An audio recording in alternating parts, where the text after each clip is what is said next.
Course के हवाले से हर चीज़ इनके अंदर मौजूद है। अब इनको थोड़ा सा सही हो शॉर्ट गया। कर दिया डैशबोर्ड के ऊपर। डैशबोर्ड के ऊपर आप ये डेली एक्टिविटी शीट का एक फॉर्म देख रहे हैं। यहाँ पे आपने क्या करना है, आप अपनी मर्जी की डेट की स्टेट का आप स्टॉक टोटल डिटेल चेक करना चाहते हैं। बेसिकली ये जब आपके पास डिटेल आती है सारी एक सिंगल फॉर्म के ऊपर आती है कि पूरे दिन में आपके स्टेशन पे क्या एक्टिविटी हुई। इसको हमने सही चार हो गया। चार जो मॉड्यूल्स पे कर दिया है। इससे क्या होगा कि एक तो आपको report on the spot dashboard के ऊपर हर चीज़ की डिटेल मिल जाएगी। जैसा कि सेल के हवाले से हम देखते हैं, ये मैं सेल पे क्लिक करता हूँ तो मुझे सबसे पहले वहां मिलती है option credit and cash cell. इससे आपको स्टार्ट से ये पता चल जाता है कि जो डाटा एंट्री किस दिन की है उसमें मेरी टोटल सेल कितनी है, और उसमें कैश की सेल कितनी है और क्रेडिट की सेल कितनी है। सही हो ठीक गया। है। इसके बाद अब नीचे इन्फो आ जाती है इसकी समरी की, इसकी इसकी डिटेल की, सॉरी। ऊपर समरी में बता दिया कि टोटल डीजल की सेल कितनी है, पेट्रोल की सेल कितनी है, लुब्रिकेंट्स की कितनी और कैश और क्रेडिट की कितनी। अब उसकी मजीद डिटेल आ गई। डिटेल में क्या है, सबसे पहले एचएसटी सेक्शन। एचएसटी सेक्शन में देखें आपने जो जो जिस जिस नाम से नोजल्स डिफाइन किए हैं उनकी ओपनिंग और क्लोजिंग रीडिंग आ रही है। टोटल आपको इनकी सेल मिल रही है और सही पे आपको उसका मार्जिन मिल रहा है। अब नीचे इसकी समरी में देखें तो यहाँ पे एचएसटी के हवाले से टोटल इन्फो आपको मिल रही है, जिसमें सॉफ्टवेयर ये बता रहा है जिस दिन की आपने रिपोर्ट शो की है उस दिन आपके पास ओपनिंग स्टॉक डीजल का कितना पड़ा हुआ है। ये स्टॉक कौन सा है, जो पिछले दिन का क्लोजिंग स्टॉक था। अब सही है। जिस रेट को आप चेक कर रहे हैं उस दिन की आपकी टोटल परचेज कितनी है, 15,000 लीटर। टोटल आपकी सही है। सेल कितनी है, और आपका जो गेन लॉस हुआ, जो शाम को आप डिप लगाते हैं शिफ्ट क्लोज के टाइम पे, उस वक्त जो गेन लॉस हुआ वो यहाँ पे आपको शो हो रहा है कि 146 लीटर का आपको यहाँ पे गेन हुआ। अगर ये नेगेटिव साइन के साथ होता तो लॉस हुआ। अब हम मुझे यहाँ पे इसी सेक्शन का एचएसडी का टोटल क्लोजिंग स्टॉक भी मिल गया। अब मैं अगर सही देखूं हो कि गया। एचएसडी के हवाले से मुझे टोटल इन्फॉर्मेशन डैशबोर्ड के ऊपर ही मिल गई कि मेरी टोटल स्टॉक क्या पड़ा था, परचेज क्या हुआ, सेल कितना हुआ, गेन लॉस क्या हुआ और मौजूदा स्टॉक क्या पड़ा हुआ। तो उनको मुझे मेरी कमीशन का स्टेटस भी मिल गया। अब अगर मैं नोजल सेल की एंट्री करना चाहूँ तो ये मेरे पास ऐड का बटन लगा है, मैं इसको क्लिक करूंगा तो मुझे सॉफ्टवेयर वो डायरेक्टली नोजल सेल का वोचर ओपन कर देगा। यहाँ से मेरी एंट्री क्या करनी है, जो मुझे वहां पे शो हो रही है अपनी डेट सेलेक्ट करके जस्ट शो करना है। ये ओपनिंग रीडिंग सॉफ्टवेयर ऑटो ले लेगा जो पिछले दिन की क्लोजिंग रीडिंग होगी, ये क्लोजिंग रीडिंग। सही। अगले दिन की ऑटो ओपनिंग रीडिंग जिसको चेंज नहीं किया जा सकता। अब यहाँ पे आपकी डाटा एंट्री आती है। डाटा एंट्री में आप बताते हैं कि क्लोजिंग रीडिंग क्या है, या आप स्टॉक बताते हैं कि यहाँ से 120 लीटर सेल हुआ। ठीक है। ये सही। सेल की हम इनको बताते हैं। ये सारी डाटा एंट्री आपको हो रही है जो हमें वहाँ पे व्यू में मिल रही है इसके अंदर, वो सारी डाटा एंट्री हमारे यहाँ पे वन बाय वन हो रही है।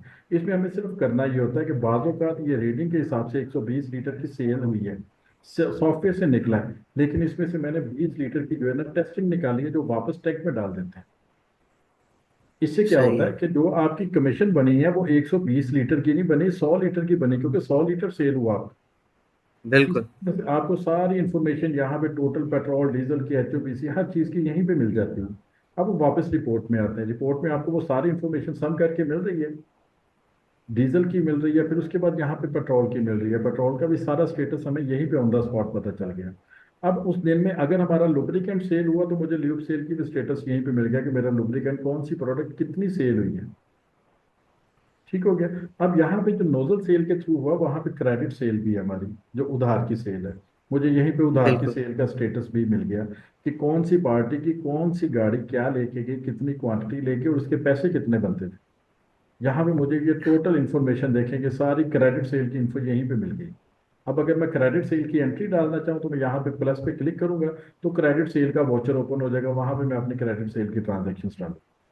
ट्रांजैक्शन दो तरह से कर सकते हैं, आप व्हीकल वाइज भी कर सकते हैं, डायरेक्ट अकाउंट वाइज भी कर सकते हैं। अब देखें ये एक ही पार्टी की मुख्तलिफ गाड़ियां आ रही हैं लेने के लिए, हर गाड़ी का सही। स्टेटस अलहदा से मिल रहा है यहाँ पे।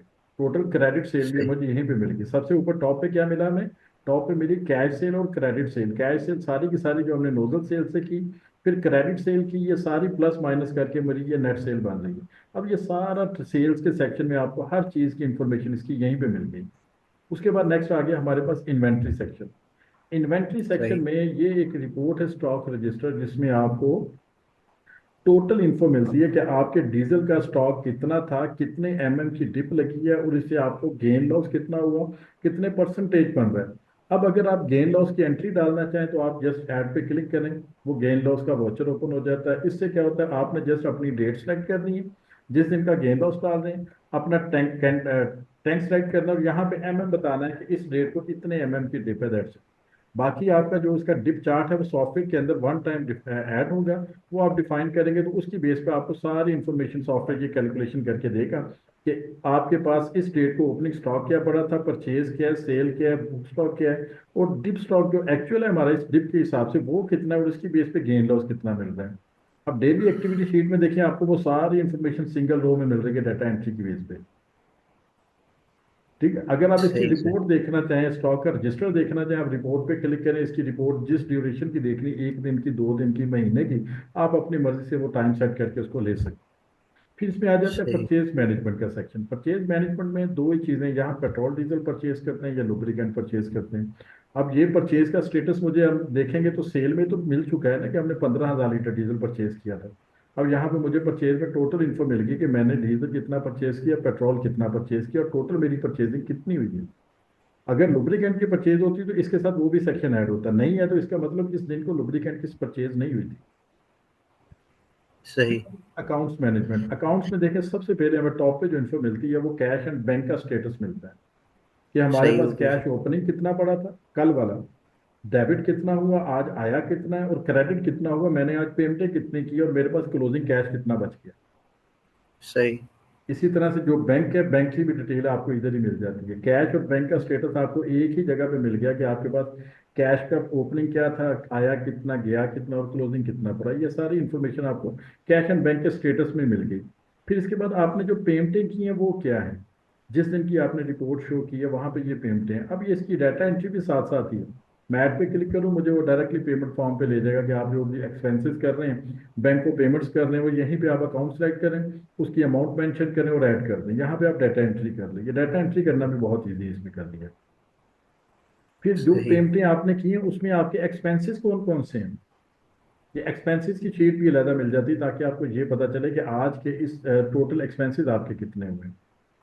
अब उसके नीचे जो डिटेल देखते हैं वो हमें डेबिटर्स की डिटेल मिलती है। ये डेबिटर्स कौन से हैं, जिनके जिनको हमने क्रेडिट सेल किया हो, बिल्कुल। जिनकी गाड़ियां आई थी क्रेडिट सेल लेके गई हमसे। यहाँ से तो मुझे गाड़ियों के हिसाब से डिटेल मिल गई है ना, लेकिन यहाँ पे मुझे डेबिटर की उनकी सारी टोटल सम मिल गया कि 31 नंबर जो अकाउंट है, इसकी मुख्तलिफ गाड़ियां हैं, इसकी तरफ पहला बैलेंस कितना था, ओपनिंग बैलेंस, इसकी तरफ पूरा हम्म। आज की डेट में डेबिट क्या हुआ, और इसने मुझे आज पेमेंट कितनी करवाई है। ये 1 मिलियन की पेमेंट हुई है, 745 का इसको मजीद क्रेडिट किया, अब मौजूदा इसका जो है ना ये क्लोजिंग बैलेंस पड़ा हुआ है। आपको इसके लेजर में जाने की जरूरत नहीं, यहाँ पे जो भी एक्टिव अकाउंट्स हैं ना जिनके आज के दिन में ट्रांजेक्शन, उनका सारा स्टेटस आपको यहीं पे मिल गया कि इन्होंने आज क्या किया, इनकी तरफ बैलेंस क्या था, इनके इन्होंने मजीद परचेजिंग किया की है, पेमेंट कितनी की है, और अब इनका नेट बैलेंस क्या है। यहाँ पे आपको टोटल कस्टमर्स की जो है ना जो एक्टिव हो इस दिन में, उनके स्टेटस यहीं पे मिल जाते हैं। फिर इसी तरह से क्रेडिटर्स जिनसे आप परचेजिंग कर रहे हैं, उनका कल का बैलेंस क्या था, उनको आपने कितनी पेमेंटें की हैं, कितने का माल रिसीव किया, और करंट बैलेंस उनका क्या है।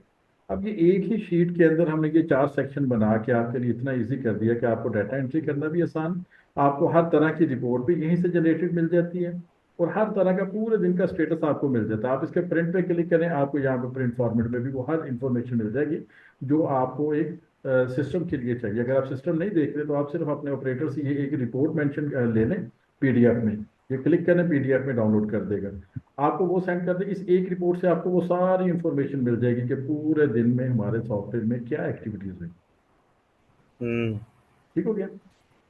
सही हो गया सर। ये कंप्लीट सर हमारा सिस्टम है। इसके अंदर कुछ फाइनल की रिपोर्ट्स हैं वो हमने डैशबोर्ड पे नहीं की, किसी को शो करनी है, किसी को शो नहीं करनी। Profit and loss balance sheet आपका बनता है, वो सारे का सारा ऑटो जनरेटेड है। कुछ इसमें रिपोर्ट्स ऐसी हैं वो भी आपको डैशबोर्ड में इंशाल्लाह इन फ्यूचर मिल जाएंगी, जिसपे आपको फ्रीज अकाउंट रिपोर्ट का हवाला देता हूँ। उससे क्या होता है कि आपको कम से कम अगर क्रेडिट पे आपका काम ज्यादा है तो आपको ये नहीं पता होता कि मेरी कौन सी पार्टी मेरे साथ क्या स्टेटस है, उसका कैसे चल रही है। जैसा कि हम एक महीने का आप एक रिपोर्ट चेक करते हैं कि मुझे सिर्फ एक महीने की रिपोर्ट चेक करवाए software, debit only, debit only, credit only, और नो एक्टिविटी। नो एक्टिविटी का तो मुझे सामने पता चल रहा है कि कोई ऐसा ऐसे अकाउंट्स मुझे फिल्टर करके बता दो जिनकी तरफ बैलेंस है मेरा, लेकिन इस डेट से इस डेट तक वो आए नहीं मेरे पास, ना उन्होंने कुछ लिया ना उन्होंने कुछ पे किया, ताकि हमारे हम एक महीने में हमें पता चलता है या 15 दिन में पता चलता है। हम उनके पीछे देखते हैं कि यार ये हम क्यों नहीं आया हमारे पास, अगर कोई मरने वाला है, कोई जा रहा है कहीं जा रहा है, पैसे मरने वाले बिल्कुल। हैं, तो हम उसको कवर करें। दूसरा ऑप्शन ये होता है कि क्रेडिट ओनली, कुछ ऐसे पार्ट कस्टमर जिनकी तरफ हमारा क्रेडिट है, उन्होंने सिर्फ हमें पैसे थोड़े बहुत जमा करवाए इस महीने में, हमसे लिया कुछ नहीं, तो हम उनको भी देखेंगे यार उन्होंने हमसे नहीं लिया तो बाहर से किसी और